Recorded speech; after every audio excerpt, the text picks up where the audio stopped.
अस्सलाम वालेकुम दोस्तों, मेरा नाम है अब्बास रज़ा और आप देख रहे हैं मैथमेटिक्स बाय अब्बास रज़ा। और जैसा कि हमने आपसे कहा था कि अब हमारा अगला टॉपिक मेंसुरेशन के हवाले से होगा, क्योंकि मेंसुरेशन में हमारे बहुत से स्टूडेंट्स को बहुत सारे मसले मसाइल देखने के लिए मिलते हैं। तो हमने क्या किया है, इस टॉपिक को 2 से 3 टुकड़ों में हमने ब्रेक कर दिया।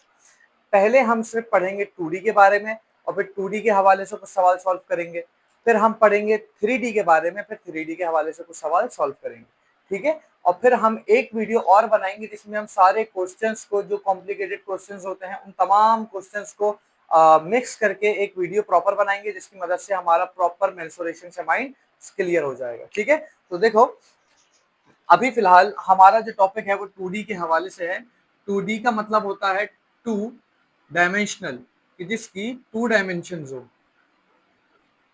ठीक है बेटा, हमारे पास इसकी डेफिनेशन क्या लिखी है? मेरे पास यहाँ डेफिनेशन लिखी है, it is a branch of geometry, कि ये ज्योमेट्री की एक ब्रांच है। मेंसुरेशन मेंसुरेशन एक ज्योमेट्री की ब्रांच है। ठीक है? In which we learn about shapes, जिसमें हम शेप्स के बारे में पढ़ते हैं, जैसे कि सर्कल, ट्रायंगल, स्क्वायर, पेंटागन, या कोई हमारा कुछ और होगा। ठीक है? और उसके अलावा रेक्टेंगल, जितनी भी शेप्स हैं, तमाम शेप्स के बारे में। in which we learn about shapes, length. अब इन शेप्स की जो लेंथ है, उन लेंथ्स के बारे में, उनके एरिया के बारे में, ठीक है, और वॉल्यूम के बारे में ऑफ शेप। जो भी हमारे पास शेप दी हुई होगी, उसके एरिया के बारे में, उसके लेंथ के बारे में और उसके वॉल्यूम के बारे में जो पढ़ाई होती है ज्योमेट्री के अंदर, उसे हम क्या कहते हैं? मेंसुरेशन कहते हैं। ठीक है? And also know how to calculate them, ये वाली जो बात है, and also know how to calculate them, ये हमारा सबसे लास्ट टॉपिक होगा। ठीक है? अभी हम इसकी बेसिक्स को क्लियर करते हैं। अगर हमारी इसकी बेसिक्स क्लियर हो जाती हैं तो पूरा टॉपिक हमें समझ में आ जाएगा। चलो जी, देखो बेटा, यहाँ पे लिखा है 2D शेप्स के बारे में कि 2D शेप्स होती क्या है। देखो, 2D shapes doesn't have any thickness and height। जो 2D शेप्स होती हैं बेटा, उनकी हाइट नहीं होती और ना उनकी कोई थिकनेस होगी। ठीक है? अब 2D शेप्स होती कौन कौन सी है? अब 2D शेप्स हमारे पास होती हैं जैसे कि ये ट्रायंगल, ठीक है, जैसे कि ट्रायंगल, जैसे कि रेक्टेंगल, ठीक है, जैसे कि सर्कल। ये शेप्स हमारे पास क्या होंगी? 2D होंगी। इसको हम कहते हैं 2 डायमेंशनल शेप्स। अब इन शेप्स के हवाले से मैंने यहाँ पे कुछ चीजें लिखी हुई, इनके फॉर्मूला लिखे हुए कि पेरीमीटर क्या होता है और एरिया क्या होता है। ठीक है? अब देखो, पेरीमीटर और एरिया में हमें हमेशा कोई ना कोई प्रॉब्लम दिखता है ना, कि यार हमें ये पेरीमीटर क्या होगा या एरिया क्या होगा। तो देखो, अभी मैं आपको फिलहाल बताता हूँ पेरीमीटर के बारे में। कि कभी कोई आपसे बोले बताओ बेटा पेरीमीटर क्या है, और अगर पेरीमीटर आपने कोई अपनी बुक की रटी रटाई डेफिनेशन बता दी, तो अगर वो आपसे बोले बताओ ये एक घर है या एक पार्क है, इसमें हमारे पास पेरीमीटर क्या होगा और हमारे पास एरिया क्या होगा, तो वहां पर आप फंस जाएंगे। क्यों? क्योंकि आपने तो सिर्फ किताब की रटी रटाई डेफिनेशन आगे सुनाई है, आपको रियल लाइफ एग्जाम्पल्स के बारे में नहीं पता। तो चलो हम देखते हैं इस बारे में। ठीक है? देखो बेटा, समझो ये मेरे पास एक पार्क है। ठीक है? ये मेरे पास एक पार्क है। इस पार्क में, इस पार्क की ये क्या है? बाउंड्री है मेरे पास। अब देखो बेटा, पेरीमीटर क्या होगा? इस पार्क के जो ये दीवार है ना, इस पार्क की जो दीवार है, या ये जो बॉर्डर्स, जिसे हम कह लो, दीवार कह लो या बॉर्डर्स कह लो, ठीक है बेटा, या दीवार कह लो या बॉर्डर कह लो, इसको हम कहते हैं पेरीमीटर। कितना आसान था? समझ में आया? कितनी आसान बात थी बेटा, कि अगर हमारे पास कोई एक जैसे बोर्ड है, अगर एक बोर्ड ही ले लो तुम, इस बोर्ड का पेरीमीटर क्या है? आप बोलोगे सर आपने बताया कि अगर एक पार्क है तो उसमें पार्क में पेरीमीटर क्या होगा? उसकी सारी दीवारें होंगी। तो इसी तरह अगर इस बोर्ड को हम देखें तो इस बोर्ड की पेरीमीटर क्या है? ये इसकी, ये जो बाउंड्री वॉल है, इसकी जो दीवारें हैं, ये इसकी क्या है बेटा? पेरीमीटर है। ठीक है? अब एरिया क्या होगा? एरिया, अब इस पार्क में आ जाओ। देखो बेटा, अब दीवारें तो जो मेरे पास हो गई, क्या हो गई? पेरीमीटर हो गई। अब इस पार्क के अंदर कितनी जगह है, इस पार्क के अंदर कितनी जगह है, उसको हम क्या बोलते हैं? एरिया बोलते हैं। ये कितना स्पेस है इसके अंदर, एरिया। समझ में आया बेटा? पेरीमीटर और एरिया का डिफरेंस समझ में आया? पेरीमीटर क्या होगा, किसी भी चीज की बाउंड्री, और एरिया मेरे पास क्या होगा कि उस बाउंड्री के अंदर, उस बाउंड्री के अंदर कितनी चीज आ सकती है, या कितना हमारे पास लोग आ सकते हैं, या कितना स्पेस है, उसको हम क्या बोलेंगे, एरिया बोलेंगे। पेरीमीटर और एरिया में सिर्फ यही फर्क है और कोई दूसरी बात नहीं है, ठीक है। अब अगर ये ट्राइंगल है मेरे पास, अगर कोई बोले बताओ बेटा इसमें तुम्हारे पास पेरीमीटर क्या है और एरिया क्या है, आप बोलेंगे ये जो मेरे पास इसकी जो वॉल्स हैं, ये मेरे पास है इसका पेरीमीटर, ठीक है, सही बोला बिल्कुल आपने, ठीक है, वॉल्स हो गई पेरीमीटर, और जो अंदर मेरे पास जो एरिया है, ये जो अंदर जो इसका स्पेस है, ये मेरे पास क्या होगा, एरिया होगा। मतलब क्या, किसी भी चीज का बाउंड्री वॉल हमारे पास क्या कहलाता है, पेरीमीटर कहलाता है, और उस बाउंड्री वॉल के अंदर जितनी भी जगह है वो क्या कहलाएगी, एरिया कहलाएगी। तो चलो अब इन थोड़े से शेप्स पे आओ। एक सवाल बनता है, क्या ये सर्कल के बारे में आपने कुछ नहीं बताया? ठीक है बेटा, अब सर्कल के बारे में हम देखो यहाँ पे बात करते हैं। देखो यहाँ पे मेरे पास फॉर्मूला लिखे में, रेक्टेंगल का अगर मुझे पेरीमीटर मालूम करना है, ठीक है, चलो एक डिफरेंस पहले और बताता हूँ। पेरीमीटर में और सरकमफेरेंस में क्या फर्क है, सही है, पेरीमीटर में और सरकमफेरेंस में क्या फर्क है? देखो सरकमफेरेंस जो होता है ना बेटा, सरकमफेरेंस जो होता है, ये हमेशा किसी भी गोल चीज का होगा। क्या बोला मैंने? सरकमफेरेंस हमेशा किसी भी गोल चीज का होगा, और पेरीमीटर मेरे पास किसी भी शेप का हो सकता है, किसी चीज की बाउंड्री वॉल हो, ठीक है, उसको हम क्या बोलेंगे, पेरीमीटर बोल देंगे। लेकिन सरकमफेरेंस हमेशा किसका निकलता है, किसी भी गोल चीज का। ये जो पूरा इसकी जो बाउंड्री है, इसको हम बोलेंगे सरकमफेरेंस। अब इसके पीछे इसको हम सरकमफेरेंस को बोलते हैं, यहाँ पे भी तो बाउंड्री है, इसको हम पेरीमीटर क्यों नहीं बोलते? ये एक बहुत डीप टॉपिक है, इस पे अलग से एक वीडियो बनाएंगे हम, ठीक है। तो बहरहाल अगर और हाँ, सर्कल के अंदर जो ये जो हिस्सा है, क्या इसको कुछ और बोलते हैं? नहीं, इसको एरिया ही बोलते हैं। लेकिन सर्कल की जो बाउंड्री वॉल है उसको हम क्या बोलते हैं, सरकमफेरेंस बोलते हैं, ठीक है। तो बेटा देखो, रेक्टेंगल है मेरे पास, अगर आपके पास कभी रेक्टेंगल बना हुआ आ जाए, जैसे कि ये था हमारे पास, ठीक है, अगर कोई कहे भाई चलो रेक्टेंगल का पेरीमीटर निकालो, तो आप वो कैसे निकालेंगे, पेरीमीटर का फॉर्मूला लगा के। रेक्टेंगल के पेरीमीटर का फॉर्मूला ये रहा, 2l+w। अगर कोई बोले आपको स्क्वायर का, और जैसा कि पता है हमें स्क्वायर की चारों साइड्स क्या होती हैं, इक्वल होती हैं, ठीक है, तो स्क्वायर का पेरीमीटर कैसे निकलेगा, 4s, 4 साइड्स, ठीक है। अब ट्राइंगल का कैसे निकलेगा बेटा, ट्राइंगल की 3 साइड्स होती हैं, a+b+c। अब यहाँ पर मैं अगर ट्राइंगल बनाऊं, ये रहा ट्राइंगल बनाऊं मैं, इसकी एक साइड है ए, ये है बी और ये है सी। इन 3 साइड्स को जब आप ऐड कर लोगे, प्लस करवा दोगे, तो हमारे पास इसका क्या निकलेगा, पेरीमीटर निकलेगा। चलो देखो, अब अगर बोले सर्कल है, सर्कल का पेरीमीटर मालूम करोगे, आप बोलेंगे सर्कल का तो पेरीमीटर होता ही नहीं है, क्योंकि आपने हमें बताया था कि सर्कल का हमेशा क्या होता है, सरकमफेरेंस होता है, और जिसका फॉर्मूला हमारे पास क्या होता है, 2πr होता है, ठीक है।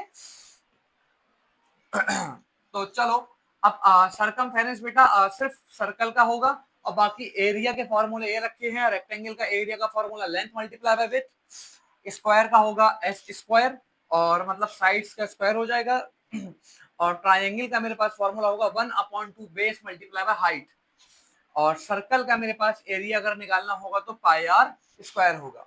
तो चलो अब हम एक काम करते हैं, बारी बारी हर एक शेप का एक एक सवाल करते हैं, और उसके फॉर्मूले से उसका एरिया भी निकालते हैं और उसका पेरीमीटर भी निकालते हैं। तो हम इस बोर्ड को रब करते हैं और आगे करते हैं। तो चलो जी, देखो अब हमने यहाँ पे 2 सवाल उतारे हैं। पहला क्वेश्चन हमसे क्या कहता है, कह रहा है find the perimeter and area. कह रहा है पेरीमीटर मालूम करना है और एरिया मालूम करना है ऑफ अ स्क्वायर, एक स्क्वायर का, जिसकी हर side whose sides are 5 centimetre. जैसा कि हमें पता है बेटा, जो एक स्क्वायर होता है, स्क्वायर की सारी साइड्स बराबर होती हैं, ये वाली साइड भी बराबर होगी, ये वाली भी इक्वल होगी, ये भी इक्वल और ये भी equal, all sides are equal of square, ठीक है। तो देखो अब मेरे पास ईच साइड कितनी है, 5 सेंटीमीटर, 5 5 5, ठीक है बेटा। मुझे क्या मालूम करना है, पेरीमीटर। तो सबसे पहले मैं एक काम करता हूँ, पेरीमीटर का फॉर्मूला लगाता हूँ। तो देखो पेरीमीटर मालूम करने के लिए मैं जो एक पहला फॉर्मूला लगाऊंगा यहाँ पे, स्क्वायर शेप ये रही हमारे पास, स्क्वायर शेप का अगर मुझे पेरीमीटर मालूम करना है, स्क्वायर का अगर पेरीमीटर मालूम करना है तो कौन सा फॉर्मूला लगेगा, ये वाला लगेगा। तो फटाफट फॉर्मूला लगाते हैं कि perimeter equals to 4s। Sides बेटा मेरे पास कितनी गिवन है, आप बोलेंगे सर जी साइड हमारे पास गिवन है 5 सेंटीमीटर। तो 4 और s का आपस में क्या रिलेशनशिप है, क्या ये आपस में प्लस हो रहे हैं, आप बोलेंगे नहीं। अगर प्लस होते तो ऐसे लिखे होते। क्या ये माइनस हो रहे हैं, आप बोलेंगे नहीं, माइनस होता तो ऐसे होता, डिवाइड होता तो ऐसे होता। अगर कुछ नहीं है बीच में तो ये आपस में क्या हो रहे हैं, मल्टीप्लाई हो रहे हैं।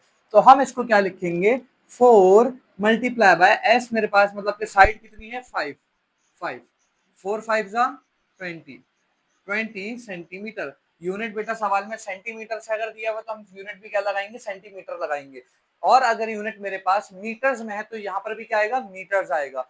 और अगर यूनिट ही नहीं है तो हम क्या लगाएंगे, सिर्फ उसका यूनिट में क्या लिखेंगे, हम ऐसे लिख देंगे यूनिट, बस।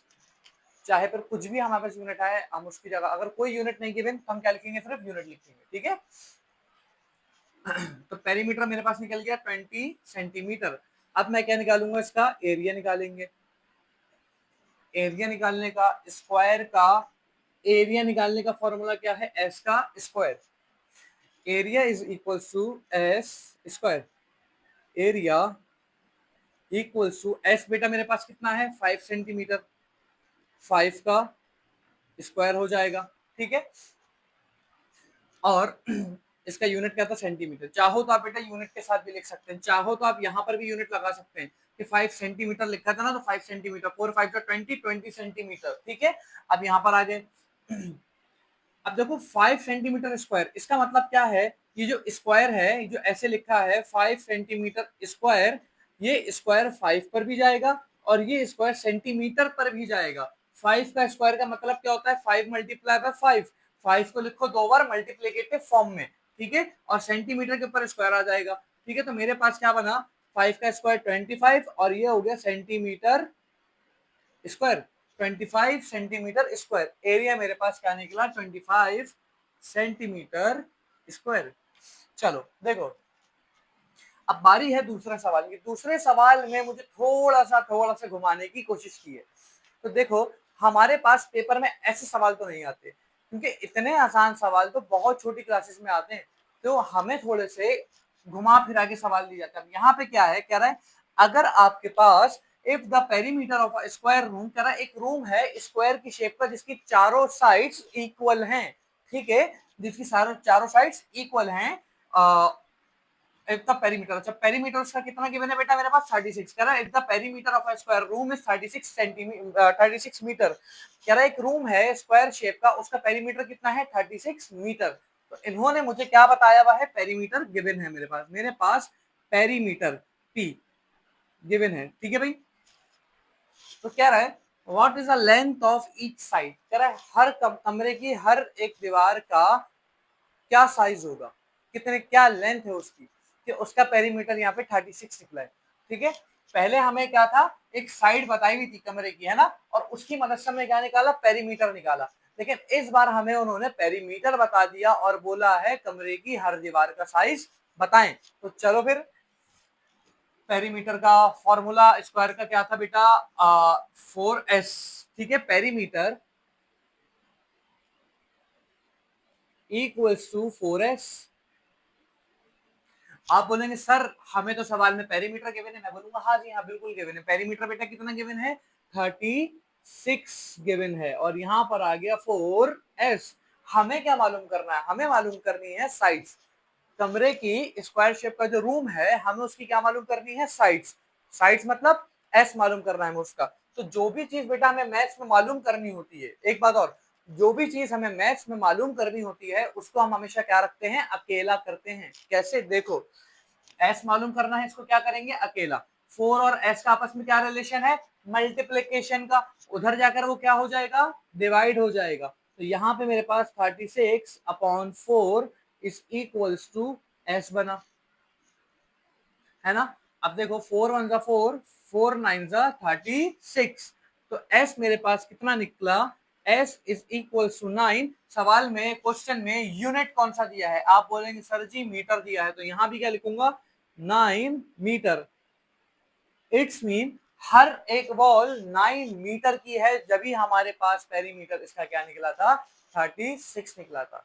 चलो फिर अब दूसरी शेप्स के बारे में हम दो सवाल और करते हैं। अच्छा तो बेटा देखो, अब हमारे पास अगला सवाल है रेक्टेंगल शेप के हवाले से। हमारे पास यहाँ पे लिखा है rectangle has a length of 8 centimetre. कह रहा एक रेक्टेंगल है जिसकी लेंथ है 8 सेंटीमीटर एंड विद, विद मतलब चौड़ाई, रेक्टेंगल की क्या है चौड़ाई, ठीक है, and a with of 3 centimetre, और उसकी विद कितनी है मेरे पास 3 सेंटीमीटर है। Calculate both its perimeter and area. कह रहे कि हमें इसमें रेक्टेंगल की लेंथ मतलब के 8 सेंटीमीटर बता दिया गया, और हमें विथ जैसे कि W हमें कितना बताया गया है बेटा 3 सेंटीमीटर।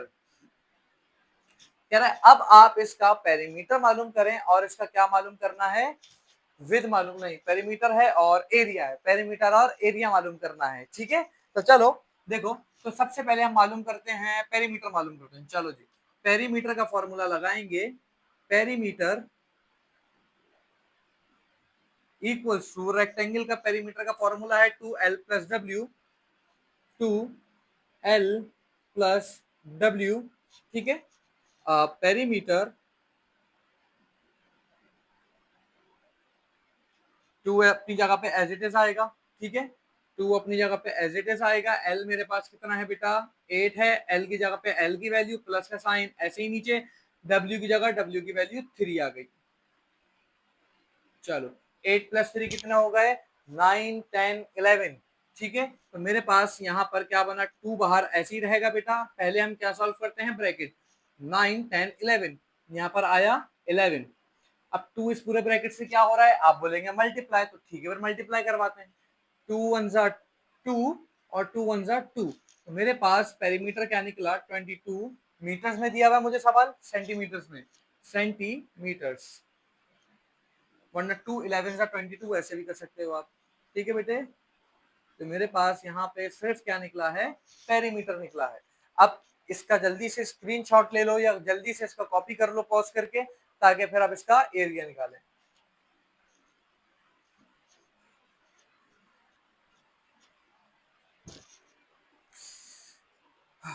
तो चलो जी, एरिया का फॉर्मूला क्या है, area equals to length multiply by width, length multiply by width, area equals to 8, length कितनी है बेटा 8 है, और विड्थ मेरे पास कितनी है 3 है, तो 8 और 3 आपस में क्या हो रहा है मल्टीप्लाई, 8 3 सा क्या होता है मेरे पास 24, 8 3 सा 24, यहाँ पर हो गया 24 सेंटीमीटर स्क्वायर। अब आप बोलेंगे सर जी सेंटीमीटर स्क्वायर कैसे हो गया, सेंटीमीटर स्क्वायर कैसे लगाया, ऊपर तो हमारे पास सिर्फ सेंटीमीटर था।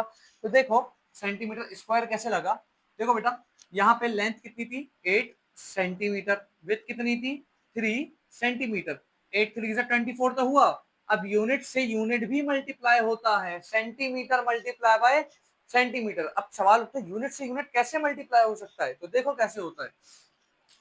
अगर मेरे पास लिखा है सेंटीमीटर मल्टीप्लाई बाय सेंटीमीटर, क्या इनकी बेस सेम है, हाँ जी बेस सेम है, एक दफा लिखा, पावर एड्स हो जाती है। बेस सेम पावर एड का कॉन्सेप्ट आपने पढ़ा होगा, अगर नहीं पढ़ा है तो कमेंट सेक्शन में बताइएगा, तो हम इस पे एक अलग पूरी वीडियो बनाएंगे।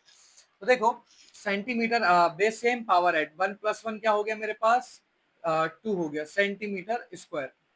अगर मेरे पास होता C M square multiply by C M, तो यहाँ पर बेस सेम होती तो एक बार लिखा, इसके ऊपर पावर 2 है, इसके ऊपर पावर क्या है 1 है, 2 + 1 मेरे पास क्या हो गया 3 हो गया, सेंटीमीटर क्यूब हो गया, ठीक है। तो कभी भी यूनिट्स को आपस में मल्टीप्लाई करने से घबराना नहीं है बेटा, बेस सेम पावर एड का कॉन्सेप्ट लगाओ और अपना आंसर निकालो।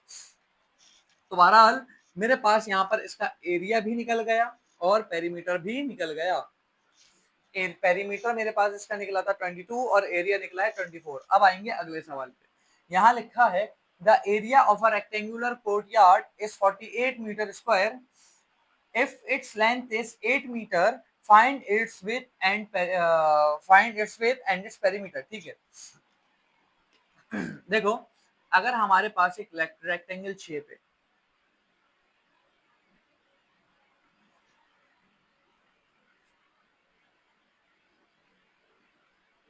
और मेरे पास इसका एरिया पता है, इसका एरिया कितना है मेरे पास 28 है, ठीक है, एरिया मेरे पास कितना है 28 है, एरिया कितना है 48 है बेटा, सॉरी 48 मीटर स्क्वायर, ठीक है, एरिया कितना है 48 है, और इसकी लेंथ कितनी है, लेंथ है मेरे पास 8 मीटर्स है, ठीक है। तो मुझे इसकी क्या मालूम करनी है बेटे, विद मालूम करनी है, इसकी चौड़ाई मालूम करनी है, विद मालूम करनी है। तो विद मालूम करने के लिए बहुत आसान तरीका है, क्या करना है, एरिया एरिया गिवन है और एरिया गिवन है, लेंथ गिवन है, और एरिया वाले फॉर्मूले की मदद से मुझे क्या निकालना है, विद निकालनी है, ठीक है। तो हम इसमें यहाँ पे विद निकालेंगे कैसे, एरिया का मल्टीप्लीकेशन, एरिया का फॉर्मूला लगाओ, area is equal to length multiply by width. हमें क्या मालूम करना है बेटा, सर जी हमें विद मालूम करना है। हमने अभी सीखा था जो भी चीज हमें मालूम करनी होती है उसको क्या करते हैं, अकेला करते हैं। किस लेंथ का विड्थ के साथ क्या रिलेशन है, मल्टीप्लीकेशन का है, तो इधर आके क्या हो जाएगी, ये डिवाइड हो जाएगी, तो ये हो जाएगा area upon L is equal to W, ठीक है। एरिया मेरे पास कितना है, एरिया है मेरे पास 48,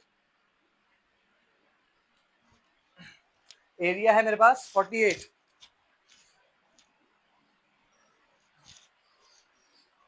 यहाँ पर एरिया की जगह पर आ गया 48, एरिया की जगह पर आ गया 48, डिवाइड की लाइन, डिवाइड की लाइन, एल मेरे पास कितना था 8 मीटर्स, और इस इक्वल्स टू डब्ल्यू। 8 के टेबल में 48 कब आता है, 8 5 जा 40, 8 6 जा 48, 8 1 जा 8, 8 6 जा 48, W is equals to 6 metres. ये मेरे पास क्या निकल गई बेटे, इसकी विद निकल गई। तो चलो अब हम इसका क्या निकालेंगे, पेरीमीटर निकालेंगे।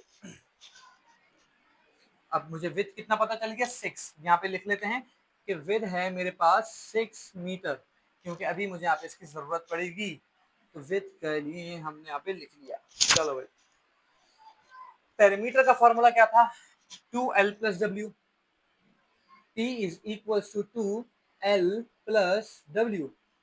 P अपनी जगह ऐसे ही रहा जो मालूम करना है, 2 ऐसे ही रहा, ब्रैकेट हमारे पास बोथ ऐसे ही रहे, L कितना था 8 है, प्लस विद कितनी है 6 है, 8 प्लस 6 कितना हो गया मेरे पास, 8 में डाले 2 कितना हो गया 10, बचे पीछे 4 14 हो गया, ठीक है। 2 14, अब 2 मल्टीप्लाई होगा 14 से, 2 4 जा 8, 2 1 जा 2, पेरीमीटर मेरे पास क्या निकला 28 मीटर्स। ये मेरे पास इसका क्या हो गया, आंसर हो गया। तो अब हमने दो सवाल, जैसा कि आपने देखा हमने दो सवाल स्क्वायर के किए, दो सवाल रेक्टेंगल के किए, अब हम दो सवाल अगली किसी शेप के करते हैं। तो चलो फिर इसको रब करते हैं और आगे बढ़ते हैं। तो अच्छा दोस्तों, अभी हमारे पास, अब मैंने उतारा है ट्रायंगल के लिए। तो देखो बेटा मेरे पास find the perimeter of a triangle कह रहा है, एक ट्रायंगल है उसका हमें क्या मालूम करना है, पेरीमीटर मालूम करना है, जिसकी साइड्स या जिसकी लेंथ मेरे पास कितनी दी हुई है, 6 सेंटीमीटर, 8 सेंटीमीटर और 10 सेंटीमीटर।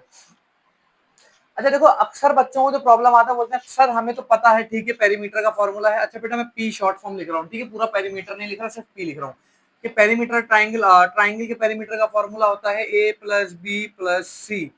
लेकिन हमें ये समझ नहीं आता कि इसमें ए कौन सा है 6 है या बी 8 है या कौन सा है, हमें ये समझ नहीं आता कि हम किस तरह से ए के नीचे क्या लिखें, बी के नीचे और सी के नीचे क्या लिखें। तो देखो बेटा हमारे पास जो फॉर्मूला है वो किस तरह से है, सीक्वेंस है ए प्लस बी प्लस सी, और ऊपर सवाल में जो चीजें हमें गिवन है वो भी कैसे हैं, सीक्वेंस भी गिवन है। तो हमेशा पहले वाले को क्या बोलोगे ए, दूसरे को बी और तीसरे को सी, ए बी सी। फॉर्मूला भी क्या है ए प्लस बी प्लस सी, ठीक है। तो हमेशा अल्फाबेटिकल ऑर्डर के हिसाब से चलोगे। तो देखो P इज इक्वल टू ए, मेरे पास कितना है 6 है, प्लस का साइन ऐसे ही नीचे ए की जगह ए की वैल्यू, प्लस का साइन ऐसे ही बी की जगह बी की वैल्यू आ गई 8, प्लस का साइन सी की जगह सी की वैल्यू 10 प्लस 8 कितना होगा मेरे पास 18, 18 प्लस 6 कितने हो गए? 18 और 2 हो गया मेरे पास 20, पर पीछे बचे 4, 20 प्लस 4 24। तो पेरीमीटर मेरे पास कितना निकला? 24 सेंटीमीटर में दिया हुआ, सेंटीमीटर। ठीक है, अब अगला है मेरे पास क्वेश्चन नंबर 6। क्वेश्चन नंबर 6 में मुझे क्या कह रहा है कि find the area of a triangle that has a base of 10 centimetre. कह रहा है एक ट्राइंगल है जिसका एरिया मालूम करना है और उसका जो बेस है, ठीक है, बेस किससे बोलेंगे? एक ट्राइंगल है, इसमें जो ये होती है जिस पे पूरा ट्राइंगल खड़ा हुआ होता है, ठीक है, जिस पे पूरा ट्राइंगल खड़ा हुआ है, ट्राइंगल इस पे खड़ा हुआ है ना, इस पे, तो इसको हम क्या बोलेंगे? ये क्या है? बेस है। ठीक है, ठीक है बेटा, हमारे पास बेस कितनी दी हुई है? 10 सेंटीमीटर और हाइट कितनी दी हुई है? 7 सेंटीमीटर। तो हम अपना एरिया का फॉर्मूला लगाएंगे, area equals to 1/2 multiply by base multiply by height, HEIGHT, height. ठीक है, एरिया इज इक्वल्स टू 1/2 ऐसे ही रहेगा, मल्टीप्लाई का साइन ऐसे ही रहेगा, बेस की जगह बेस की वैल्यू क्या है? 10 है, तो यहाँ आ गया 10। सेंटीमीटर लगाना सेंटीमीटर लगा लो, नहीं लगाना चाहते मत लगाना, मर्जी है आपकी। ठीक है, मल्टीप्लाई का साइन, हाइट कितनी है? 7 सेंटीमीटर। ठीक है, ये 1 मल्टीप्लाई हो रहा है 10 से। 1 से कोई भी चीज मल्टीप्लाई होती है वही आती है। देखो मैं इसका आसान तरीका बताता हूँ तुम्हें कि 1 को एक तरह से मिरर है, अगर मिरर के सामने आप जाके खड़े होंगे तो आपकी शक्ल नजर आएगी, अगर कोई और आगे खड़ा होगा तो उसकी शक्ल नजर आएगी। तो मतलब क्या है, अगर जो भी 1 से टकराएगा या 1 के सामने आएगा मल्टीप्लीकेशन की फॉर्म में, ठीक है, जो 1 से टकराएगा या 1 के सामने आएगा मल्टीप्लीकेशन की फॉर्म में, तो वही चीज हमें नजर आएगी। तो यहाँ पे 1 से देखो, 1 मल्टीप्लाई हो रहा है 10 से और 10 मल्टीप्लाई हो रहा है 7 से। 1 से 10 मल्टीप्लाई होगा तो क्या होगा? 10, 1 10 जा 10, 10 7 जा 70। तो area is equals to 70 upon 2, और यूनिट से यूनिट को मल्टीप्लाई कर लो, centimetre multiply by centimetre, centimetre square, वहां पे कोने में मैंने समझाया था। ठीक है, कि बेस सेम है, पावर ऐड कर लो, पावर दोनों की 1 है, 1 + 1 2 हो गई। देखो अब क्या ये 2 से ऊपर कैंसिल हो सकता है? अरे इतना बड़ा टेबल तो हमें याद ही नहीं है। क्या ये 2 से मल्टीप्लाई हो सकता है? 2 से कैंसिल आउट हो सकता है? हमेशा याद रखो, हमेशा याद रखो, चाहे आपके पास 1094767 और आखिर में 0 हो या कोई भी इतना बड़ा नंबर भी अगर लिखा और नीचे 2 है, अब आपको सोचना है यार क्या ये 2 से कैंसिल आउट हो सकता है या नहीं। तो बेटा करना क्या है, देखो अगर हमारे पास लास्ट डिजिट इवन नंबर है तो हमेशा 2 से कैंसिल आउट हो जाएगा। अब जीरो क्या है? जीरो बहुत से बच्चों को पता ही नहीं है कि जीरो हमारे पास इवन नंबर कहलाया जाता है। Zero is a even number. ठीक है, अगर जीरो की जगह 2 हो, हाँ जी, फिर भी 2 से मल्टीप्लाई हो कैंसिल आउट हो जाएगा क्योंकि लास्ट में एक इवन नंबर है। ठीक है, तो यहाँ पे 70 है, लास्ट में क्या है? इवन नंबर है, इट्स मीन 2 से कैंसिल आउट हो जाएगा। अब 2 के टेबल में 70 कब आता है हमें तो पता ही नहीं बेटा, इतना लंबा मत जाओ। 2 1 2 एक एक डिजिट करके कर लो। 7 है, 2 के टेबल में 7 आता नहीं आता, 7 से छोटा क्या आता है? 6 आता है। कब आता है? 3 टाइम, 2 3 6। कितना बच गया था यहाँ पे? एक एक आ गई यहाँ पे कैरी, ये हो गया 10। अब 2 के टेबल में 10 कब आता है? 2 5 2 5 10। तो मेरे पास क्या बचा? 35 सेंटीमीटर स्क्वायर। यहाँ पर मेरे पास हमने ट्राइंगल के भी 2 सवाल कर लिए। ठीक है, अब हम मूव ऑन करते हैं अपने नेक्स्ट क्वेश्चन की तरफ। अच्छा बेटा देखो, अभी मैंने ट्राइंगल का ही एक और सवाल उतारा, लेकिन ये सवाल थोड़ा अलग है। शायद मैंने आपको इसके इनिशियल में बताना चाहिए था, शायद मैं नहीं बता पाया, मेरे जहन से निकल गया। तो चलो फिर अभी हम इसके बारे में पढ़ते हैं। यहाँ पे मेरे पास लिखा है एन इक्विलेटरल ट्राइंगल। अब ये इक्विलेटरल ट्राइंगल क्या है भाई? ये इक्विलेटरल ट्राइंगल कौन सा होता है?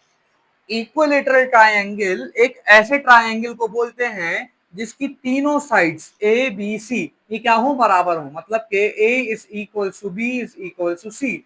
अगर ए मेरे पास 5 है तो बी भी क्या होगा? 5 सेंटीमीटर होगा, सी भी क्या होगा? 5 सेंटीमीटर होगा। ठीक है, इसका मतलब जिसकी तीनों साइड्स क्या हो? मेरे पास बराबर हो। एक ऐसा ट्राइंगल जिसकी तीनों साइड्स क्या होनी चाहिए? बराबर। कि सारी साइड्स क्या होंगी बेटा? उसकी बराबर होंगी। ये ना हो कि ये वाली साइड्स बड़ी है या छोटी है, या ये बड़ी है छोटी है, नहीं, तीनों साइड्स हमेशा क्या होंगी? इक्वल होंगी। तो देखो मुझे इसमें क्या मालूम करना है, कह रहा है इसमें आपके पास पेरीमीटर कितना दिया हुआ है बेटा, 24 सेंटीमीटर दिया हुआ है। पेरीमीटर मुझे पता है, हाँ जी पता है, इसका फॉर्मूला ये है मेरे पास 3 multiply by S is equal to perimeter. तीन साइड्स होती हैं और बराबर होता है वो पेरीमीटर की, तीन sides is equal to perimeter, इसको उर्दू में ऐसे पढ़ेंगे, और three sides is equal to perimeter ऐसे पढ़ लेंगे वरना। ठीक है, तो हमें इसका क्या पता करना है कि हर एक साइड, ये जो साइड जैसे मैंने अभी एज्यूम कर लिया कि 5 सेंटीमीटर था, तो वो पूछ रहा है कि हर एक साइड कितने सेंटीमीटर के बराबर होगी, क्या उसका उसकी लेंथ होगी। तो चलो देखो, जो चीज हमें मालूम करनी होती है उसको क्या करते हैं, अकेला करते हैं। मुझे पेरीमीटर पता है, एस मालूम करना है, तो 3 इधर मल्टीप्लाई और उधर जाके डिवाइड होगा, है ना। तो ये ऐसे हो जाएगा, S is equal to perimeter कितना गिवन है, 24, 24, और यहाँ पे नीचे आ गया 3, 3 वन जा 3, 3 के लेवल में 24 कब आता है, 3 8 जा 24। तो साइड मेरे पास कितनी निकली, 8 सेंटीमीटर्स। समझ में आया बेटा। अब हम आएंगे अपने लास्ट शेप की तरफ, सर्कल की तरफ। ठीक है, अब हम सर्कल का भी निकालना सीखेंगे, और मुझे उम्मीद करता हूं मैं कि सर्कल का सबसे आसान लगेगा आपको। ठीक है बेटा, इसको कॉपी कर लो जल्दी से। अच्छा तो दोस्तों देखो, अब हमारे पास बेटा सर्कल की बात आई है, अब हमें सर्कल के बारे में मालूम करना है। सर्कल की क्या चीजें निकलती हैं, सरकमफेरेंस निकलता है, जैसा कि मैंने शुरू में बताया था। सर्कल का पेरीमीटर नहीं होता, ठीक है। सर्कल का क्या निकलता है, सरकमफेरेंस निकलता है, और हम इसका क्या निकालेंगे, एरिया निकालेंगे। तो देखो मेरे पास सवाल है कि find the circumference of a circle. कह रहा है एक सर्कल है जिसका आपको सरकमफेरेंस मालूम करना है। ठीक है, हमें सरकमफेरेंस मालूम करना है और एरिया मालूम करना है, जबकि उसका रेडियस हमें कितना दिया हुआ है, 7 सेंटीमीटर दिया हुआ है। चलो फिर एक काम करते हैं, सही ले लेंगे। अच्छा मसला आएगा यहाँ पे पाई पे। देखो बेटा, पाई को क्या करेंगे, अगर जो बड़े स्टूडेंट्स हैं वो तो कैलकुलेटर में डाल लेंगे डायरेक्ट, उससे हमारा आंसर निकल जाएगा। अगर कैलकुलेटर नहीं है तो देखो बेटा, पाई अप्रोक्सीमेट होता है किसके, 22/7 के, या 3.14। ठीक है, तो हम इसकी मदद से इसको कर लेंगे। हाँ, तो बेटा यहाँ पे हम इसको 3.14 के बराबर भी ले सकते हैं। ठीक है, तो आपकी मर्जी है, या तो इसको इसके अप्रोक्स कर लो या इसके अप्रोक्स कर लो, मतलब पाई की जगह पे आप या तो ये रख सकते हैं या तो ये रख सकते हैं। ठीक है, तो हम क्या करेंगे बेटा, सरकमफेरेंस मालूम करने के लिए सरकमफेरेंस का फॉर्मूला, सरकमफेरेंस में पूरा नहीं लिख रहा लेकिन उसकी जगह पे सी लिख रहा हूँ, तो C is equals to 2 pi R. C ऐसे ही रहेगा, टू अपनी जगह ऐसी आया, पाई की जगह पे हम क्या लिखेंगे, ये टू और पाई आपस में क्या हो रहे थे, मल्टीप्लाई, तो मैंने लिख लिया 22/7, और पाई मल्टीप्लाई हो रहा है आर से। आर मेरे पास सवाल में कितना था 7 सेंटीमीटर, तो यहाँ पर आ गया 7। यहाँ पे 7 से 7 कैंसिल हो गया, और 2 मल्टीप्लाई होगा 22 से, तो ये मेरे पास बनेगा 2 2 जा 4, और 2 2 जा 4, 44। सरकमफेरेंस बेटा मेरे पास क्या निकला, 44 निकला। चलो सरकमफेरेंस निकल गया, अब एरिया की बारी। एरिया का फॉर्मूला क्या था मेरे पास, पाई आर स्क्वायर है। ठीक है, सर्कल के एरिया का फॉर्मूला क्या है, पाई आर स्क्वायर। पाई की जगह पे तुम अपना वो लिख लोगे 22/7, मल्टीप्लाई बाय आर की वैल्यू क्या है तुम्हारे पास, 7 है, और आर के ऊपर क्या लगा है, स्क्वायर, तो यहाँ पर भी क्या आ गया, स्क्वायर आ गया। अब यहाँ पर एरिया इज इक्वल टू 22/7 अपनी जगह as it is, multiply by 7 का स्क्वायर क्या होता है बेटा, 49 होता है। ठीक है, 7 7 जा 49, तो यहाँ पे देखो 7 1 जा 7, 7 7 जा 49, ऊपर नीचे कैंसिल हो गए, यहाँ बचा 22 मल्टीप्लाई बाय 7, 22 जब 7 से मल्टीप्लाई होगा, 7 2 जा 14 का 4 कैरी गई 1, 7 2 जा 14 प्लस 1 कैरी 15, तो यहाँ आ गया 154। एरिया भी निकल गया मेरे पास, और पेरीमीटर भी निकल गया, सॉरी सरकमफेरेंस भी निकल गया, और एरिया भी। हमारे पास यहाँ पर थोड़ा सा एक अलग कॉन्सेप्ट है, शायद आपने पहले पढ़ा हो, अगर नहीं पढ़ा तो हम पढ़ाएंगे आपको। तो देखो मेरे पास क्या है, एक सर्कुलर टेबल है, एक गोल हमारे पास टेबल है। ठीक है, जिसका डायामीटर हमारे पास कितना है, 12 मीटर। 14 मीटर्स। अब आप बोलोगे डायमीटर क्या होता है? बेटा डायमीटर क्या होता है और रेडियस क्या होता है उसका फर्क अभी समझ लो, ठीक है। डायमीटर क्या होता है? अब ये जो सर्कल है मेरे पास यहाँ पे बना हुआ, ठीक है, इस सर्कल की इस दीवार से लेके सेंटर से इस दीवार तक का जो डिस्टेंस है उसको हम क्या बोलते हैं? डायामीटर बोलते हैं। अब आप बोलोगे अच्छा अगर यहां से हम चलें, हाँ बेटा इसको भी हम डायमीटर बोलेंगे। उस दीवार से लेके इस दीवार तक का डिस्टेंस सेंटर से मूव होता हुआ जाए तो क्या कहलाएगा? डायामीटर कहलाएगा। और रेडियस क्या होता है? अगर इसी डिस्टेंस को आधा कर दो, मतलब के अगर इस एक दीवार से लेके सेंटर तक का जो डिस्टेंस है, दीवार से लेके सेंटर तक का जो डिस्टेंस है उसको हम क्या बोलते हैं? रेडियस बोलते हैं। आसान अल्फाजों में हम इसको बोलते हैं रेडियस जो होता है डायामीटर का आधा होता है, क्योंकि डायामीटर क्या है? एक दीवार से लेके दूसरी दीवार तक, बट सेंटर से मूव होते हुए जाएगा सर्कल की, ठीक है। और रेडियस क्या है? रेडियस डायामीटर का आधा। ये पूरा डायामीटर था, डायामीटर का आधा क्या होगा? सेंटर पे स्टॉप हो जाए तो रेडियस बन जाएगा, ठीक है। तो देखो अब मुझे यहाँ पे डायामीटर दिया हुआ है बट रेडियस गिवन नहीं है, तो मैं एरिया का फॉर्मूला कैसे लगाऊंगा? क्योंकि मेरे पास सवाल में तो रेडियस ही नहीं पता। पाए तो हाँ एक कांस्टेंट वैल्यू हमें पता है, लेकिन रेडियस ही नहीं पता, तो हम काम आगे कैसे करेंगे? तो उसके लिए मुझे पहले क्या मालूम करना है? रेडियस मालूम करना है। और रेडियस मालूम करने का एक बहुत ही लॉजिकल और बहुत ही आसान सा फॉर्मूला है, वो क्या है? Radius is the half of diameter. Radius आधा है डायमीटर का, रेडियस बराबर है d/2, half of the diameter. तो पहले रेडियस निकालेंगे। डायमीटर कितना है? 14 है, नीचे आएगा 2, 2 1 जा 2, 2 7 जा 14। हाँ तो आर मेरे पास क्या निकला? 7 मीटर्स, ठीक है। अब हम निकालेंगे बेटा एरिया। एरिया का फॉर्मूला है पाई आर स्क्वायर।